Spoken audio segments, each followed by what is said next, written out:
Ibu-ibu sekalian yang berbahagia, alhamdulillah kita kembali bertemu di hari Selasa ini.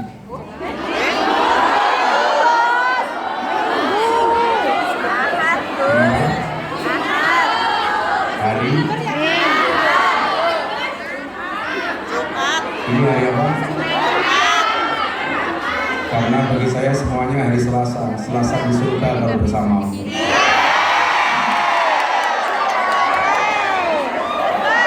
Bahagianya itu kan di situ. Goreng nanas di tengah wajan.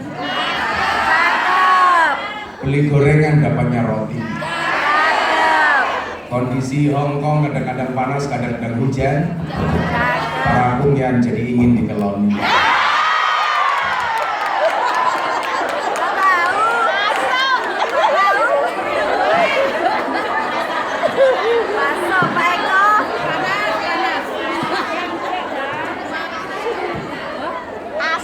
Saya itu lama-lama menjadi ATM-nya Bu Nuris.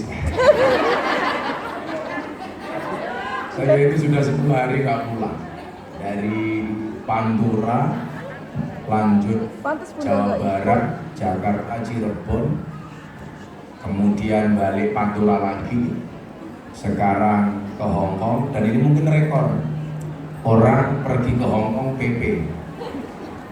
Berangkat malam, pulang malam. Nanti malam saya langsung pulang karena saya besok diajak Pak Jokowi untuk nonton tim nasional Indonesia melawan Argentina. Besoknya saya langsung berangkat haji. Ini ibu saya di Hongkong semuanya saya doakan. Semoga segera dipanggil oleh Allah.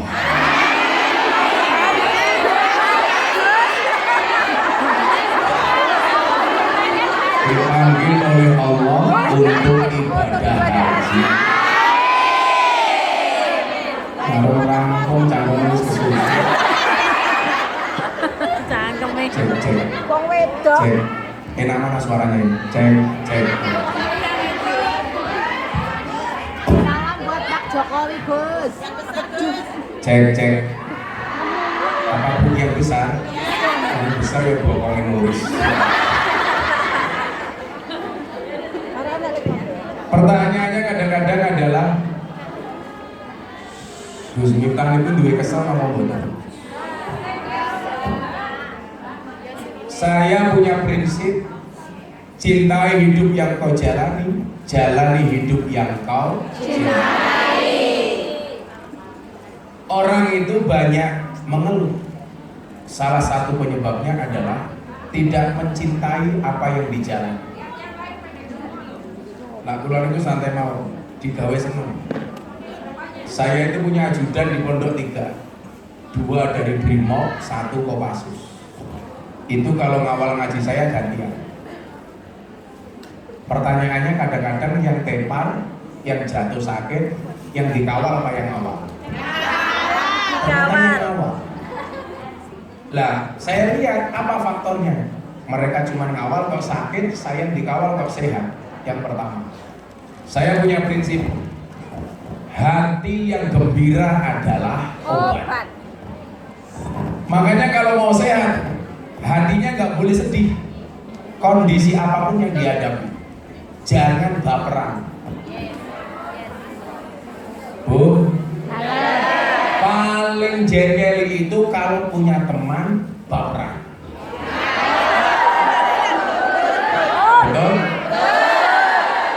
Kenapa sering saya bilang la tashab man la yunhiduka haluhu wa la yadulluka ala Allahi maqalu. Kalau mau cari teman yang tidak baperan itu, carilah teman yang khairul ashabi ma yadulluka ala al-khair. Teman yang mengajak kamu kepada kebenaran. Jangan dikit-dikit curiga. Temannya nulis status, curiga. Dasarnya kamu juga goblok, punya masalah ditulis di status. Follower saya di Facebook itu ada nenek usia 60 tahun, statusnya janda.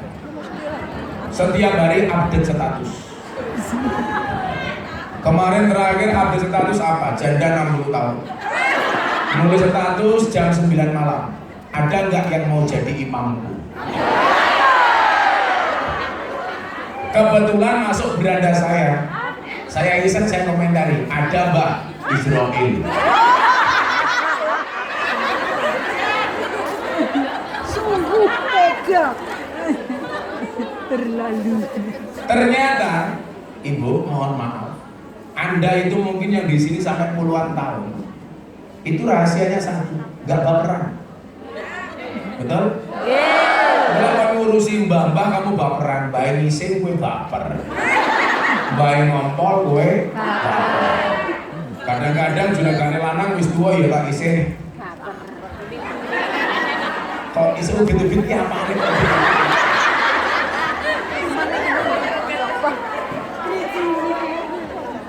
Ubit-ubit driji ini. Kemudian yang kedua apa? Ada peralihan yang cukup signifikan ketika Anda tinggal di kampung dan di Hongkong. Mungkin mohon maaf, ada sebagian di antara kita di kampung itu yang kurang makan, atau menunya minimal tidak seenak di Hongkong.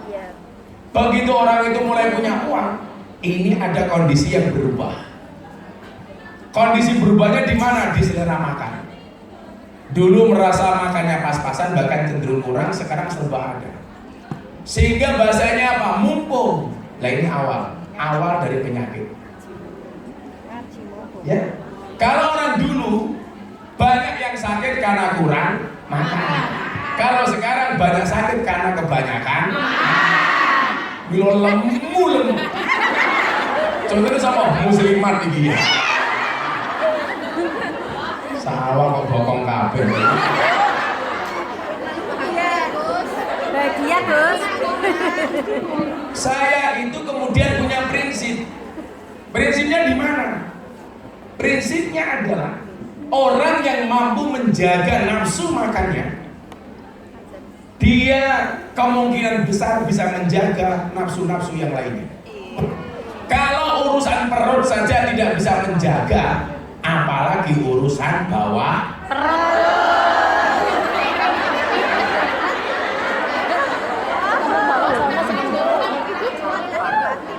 Muslimatnya jawab, aku mentawan ramule betah kok.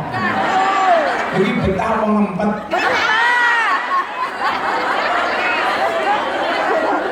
Ngempet, Gus. Makanya coba saya itu lanjutkan lihat jadwal ngaji banyak, setiap panitia pasti menyediakan makan dan minum. Tapi coba Anda lihat, kenapa kok saya fit? Semalam saya nggak bisa tidur. Saya udah hampir seminggu nggak tidur lebih dari 2 jam. Makanya tadi pagi itu nikmat banget. Jam 8 ada waktu tidur sebentar, bangun setengah 10. Itu bisa tidur. Jadi orang ditakdir bisa tidur, itu nikmat yang luar biasa.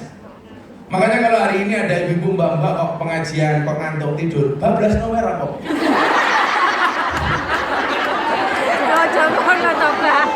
Karena itu nikmat. Dan saya tidak mau merusak kenikmatan Anda. Mungkin hanya saya ingatkan, an-naumu akhul maut. Tidur itu saudaranya mati. Jadi kalau sekarang saya ngaji kok Anda tidur, ya sudah akan mudah-mudahan cepat-cepat.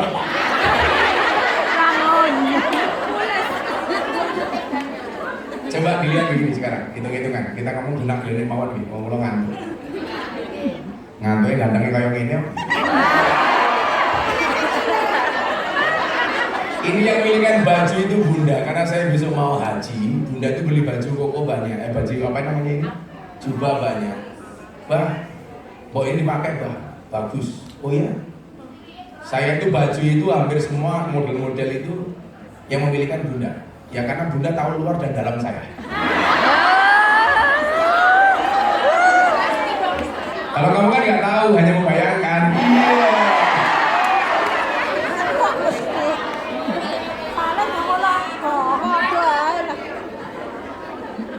Saya masa kemarin pas pengajian ada ibu teriak, Gus, saya kemarin mimpi apa? Jambak Gus Miftah. Pertanyaan saya, jawabannya pas kapan? Iya. Apa Bu? Tanda-tandanya rambut harus dipotong.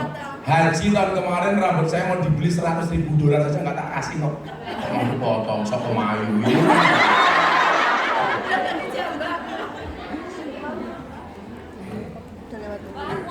Coba tidur itu sesuatu yang menurut orang gampang. Tapi banyak orang yang mendapatkan problem dan persoalan tentang tidur. Buktinya apa? Banyak orang kena penyakit insomnia, susah tidur. Dan orang susah tidur itu rata-rata berangkat dari apa? Banyak pikiran. Yang dipikir terlalu banyak, sehingga saraf tidur itu tidak terkonek. Koneknya apa? Kepada saraf pikiran. Mikirnya kemana-mana, maka mempengaruhi pola tidur. Saya akui Bu, saya itu susah tidur karena saya banyak pikiran. Padahal mohon maaf, kalau orang susah tidur dia banyak pikiran, itu potensi tumbangnya itu besar. Makanya kenapa orang gila itu malah nggak pernah sakit? Gak mikir. Bener kan? Saya itu pernah ngaji di rumah sakit jiwa di daerah Jawa Tengah. Saya kaget, nah ini siapa yang pengajian?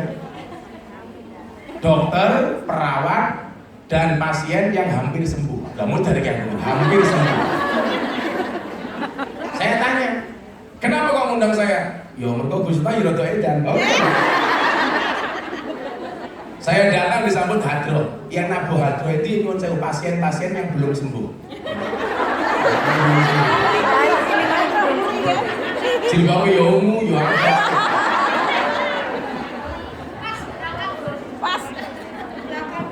Nah, saya masuk. Dokter itu bilang sama saya begini, Gus Miftah lihat pasien kami. Mereka itu malah jarang sakit Gus. Buktinya apa? Kehujanan, yura pilek. Ya, makan nasi busuk, wetenge yura mules.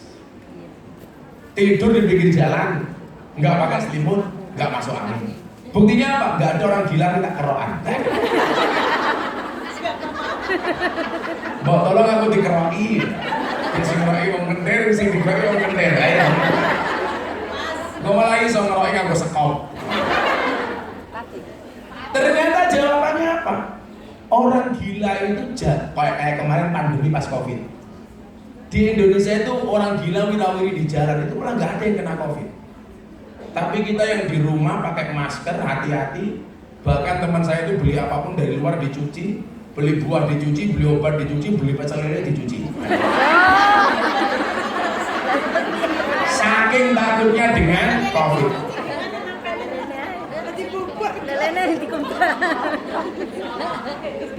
Kok yang gemuk tanya, pecel lele dicuci nanti makannya bagaimana? Kan kamu juga pecel lele, persatuan cewek lemu-lemu.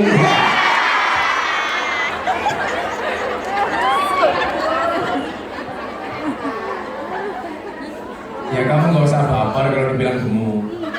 Sorry, saya gemuk karena makan nasi. Daripada kamu kurus makan hati.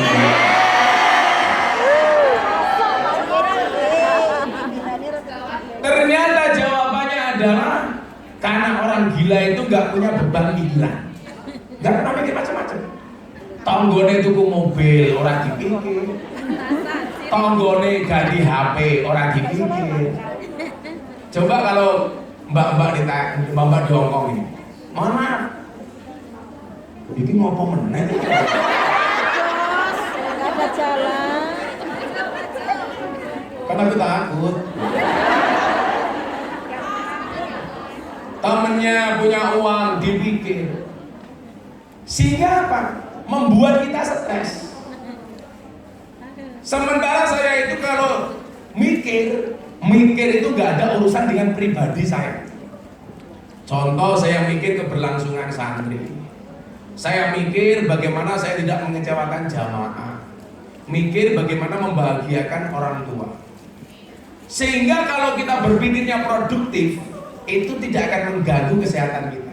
Yang menjadi problem adalah ketika kita berpikir negatif. Maka kenapa kemudian mindset ini perlu dikelola, pikiran ini perlu dijaga supaya otak kita datang belakang yang dineng. Yang menjadikan kita sakit apa coba? Temannya tuku mobil, kita ikut-ikutan naik mobil ambulan.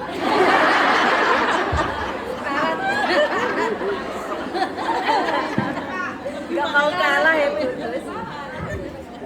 Temennya beli rumah, ikut-ikutan masuk rumah sakit. Koncone tuku tanah, mele-mele mlebu tanah, kuburan. Jadi orang gila itu nggak pernah sakit karena otaknya nggak dibebani dengan sesuatu yang berlebih. Makanya ibu-ibu di sini kalau mau sehat gampang.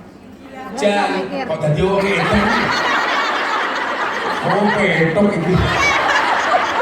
Jadilah orang gila. Sehat terus kan.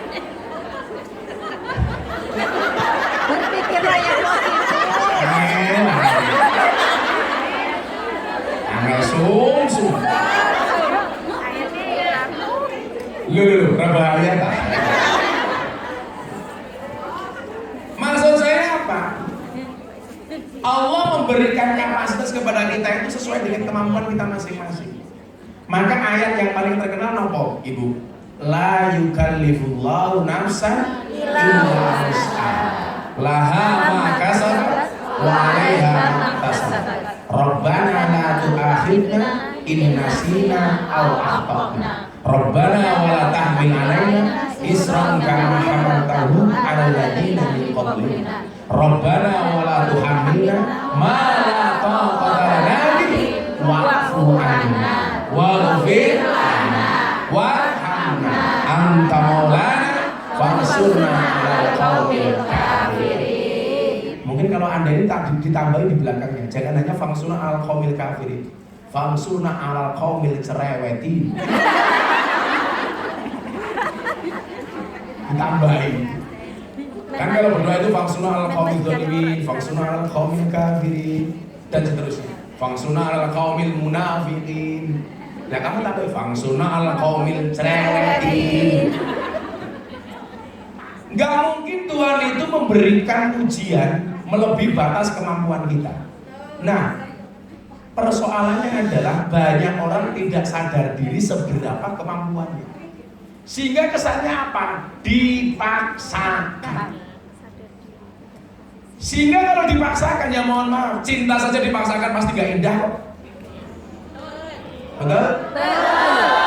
Walaupun hidup itu kadang-kadang kayak orang diperkosa, mau gak mau harus dinikmati.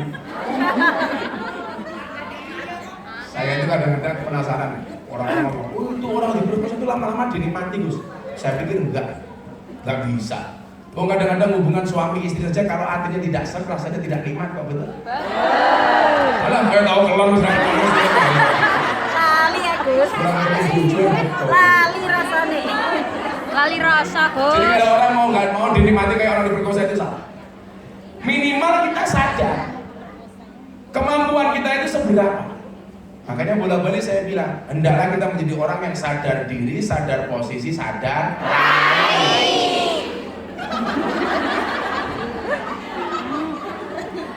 Sehingga Ibu, kita tahu posisi kita itu di mana, nggak usah dipaksakan.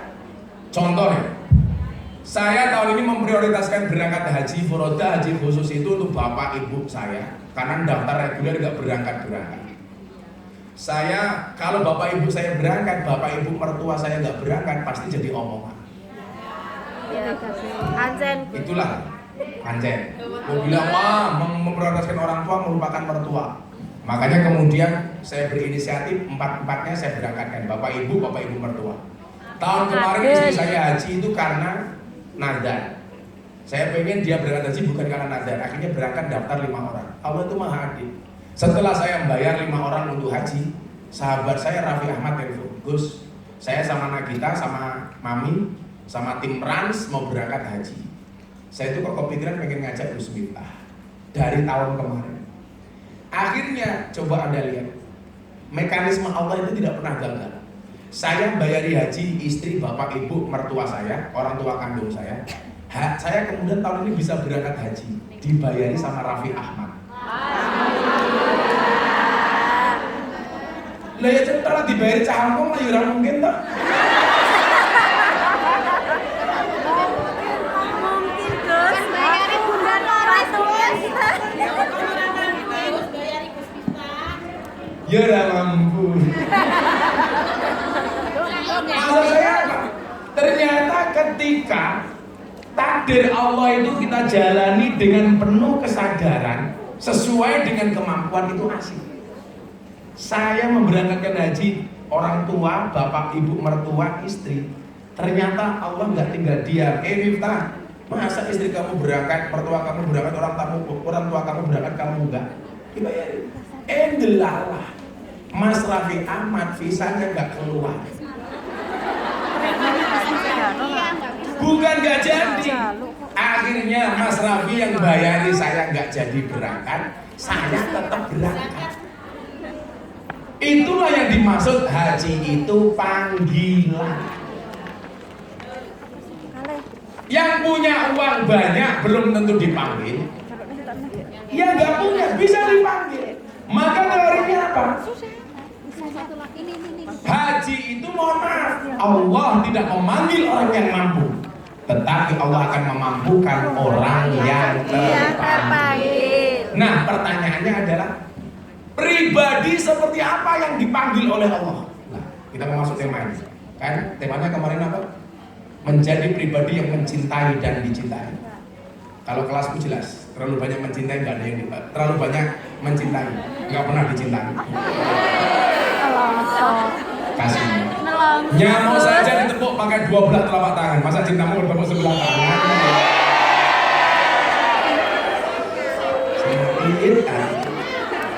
Makanya kamu harus ingat, semua orang punya hati, tapi tidak semua orang hatinya berfungsi. Rapayu. Jogja Malang Ponorogo. Wis kadung sayang direbut karo wong liya.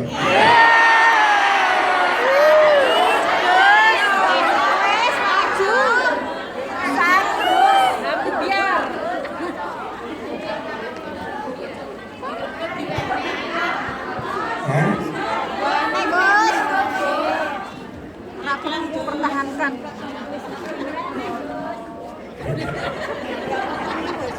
Dolan ning Malang dadi marbot. Bojoku ilang diuntal karo kanca. Ini kita ayam tapi medeni wong ini. Sayur ayam lawuh kerupuk. Ketoke ayam jebolake ketemu. Cuaks.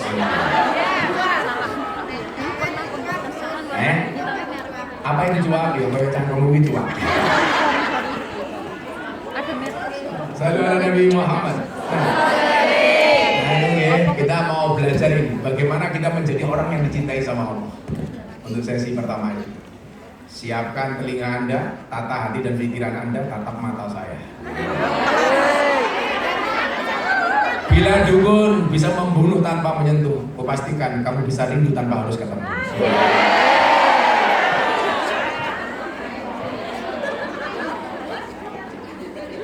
Makanya jaga kesehatan sebelum ngomong yang mencintai. Saya itu punya banyak resep. Resep yang paling saya suka itu cuma 2, madu sama dikombinasi. Karena madu plus jahe itu mengobati flu. Jadi kalau agak flu gini sebenarnya sumbernya bukan banyak putih, Riz. Madu sama jahe. Madunya serok. Rugi bang, kalau diprotes kali kungyang-kungyang saya pergi orang untuk tiket.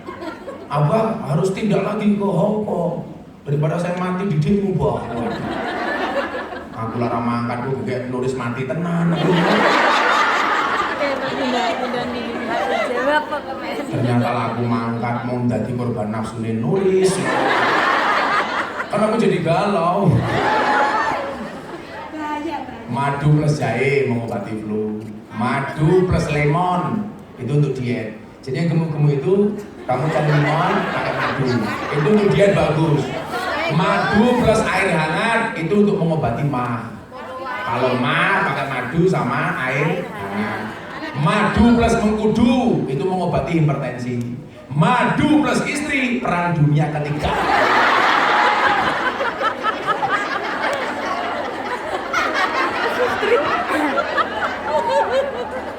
Oh iya, enak. Semua. Madu plus racun. Tapi seorang laki-laki berani menghadapi ribuan ekor lebah untuk membawa sebotol madu. Tapi seorang laki-laki tidak berani menghadapi seorang istri untuk membawa seorang madu. Lah dintok tahu ini paling sing bendol mau matane. Nah dintok bojone halan tek kabeh sareng. Barang orang dari saya itu.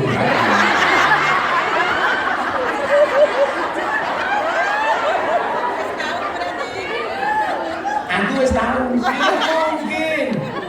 Saya kemarin bernasihat pernikahan anaknya jenderal di Jakarta. Saya bilang Pak, perempuan itu akan menjadi ratu bila menikah dengan laki-laki yang tepat. Dan laki-laki akan menjadi raja bila memperlakukan istrinya seperti ratu. Pertanyaannya, kenapa kamu di Hong Kong? Karena kamu tidak menikah dengan laki-laki yang tepat.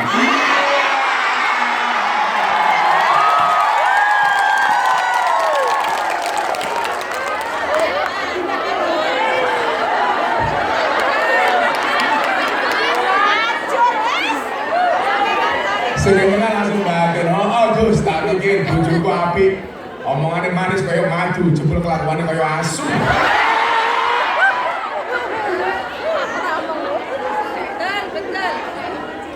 Betul. Itulah hidup. Yang kita cintai saja bisa salah. Makanya hari ini temanya menarik. Menjadi pribadi yang tidak hanya mencintai, tapi dicintai. Saya mau tanya, Anda pilih mana? Mencintai apa dicintai? Dicintai. Sebelum soal.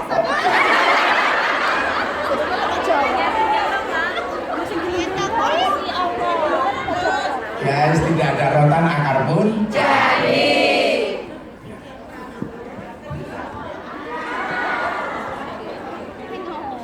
Ya, capek ketemu kuliah mari loh.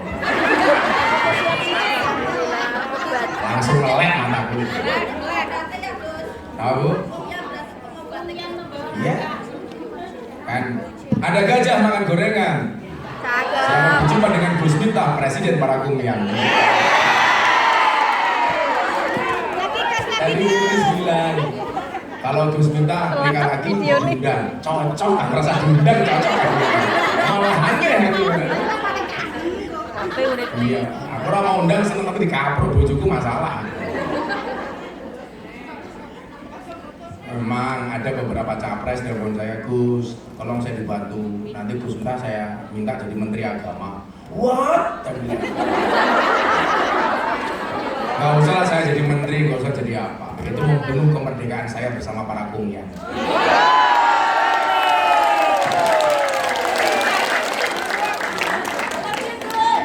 Menteri Agama Republik Indonesia, Miftah Maulana Habibur Rahman.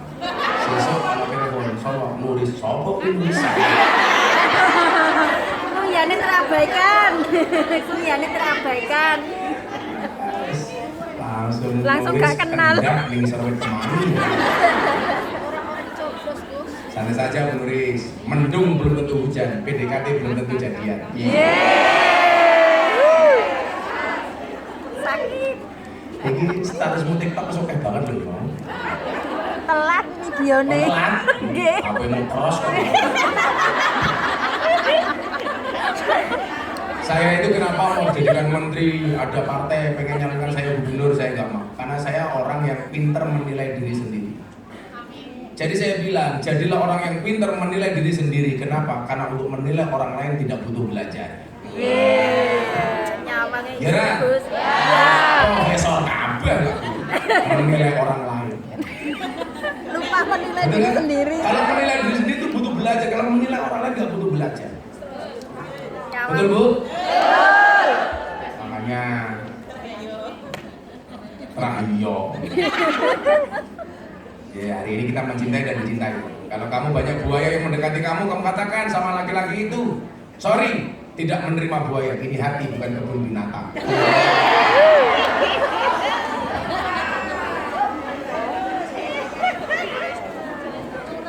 Ternyata Bu, sakit hati dan sakit gigi itu sama. Sama-sama berawal dari yang manis. Ya. Betul nggak? Terlalu banyak makan manis sakit gigi. Terlalu banyak janji manis sakit hati. Makanya saya tahu yang paling punya banyak penyakit diabetes adalah perempuan. Kenapa? Karena perempuan terlalu banyak makan janji manis. Iya. Kalau laki-laki kencing manis. Setiap lihat yang manis pengen kencing.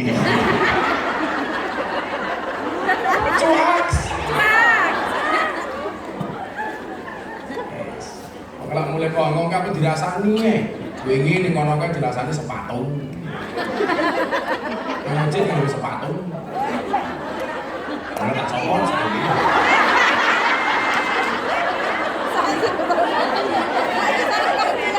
Oi, sing iki ngrasani aku sepatu deleng mata.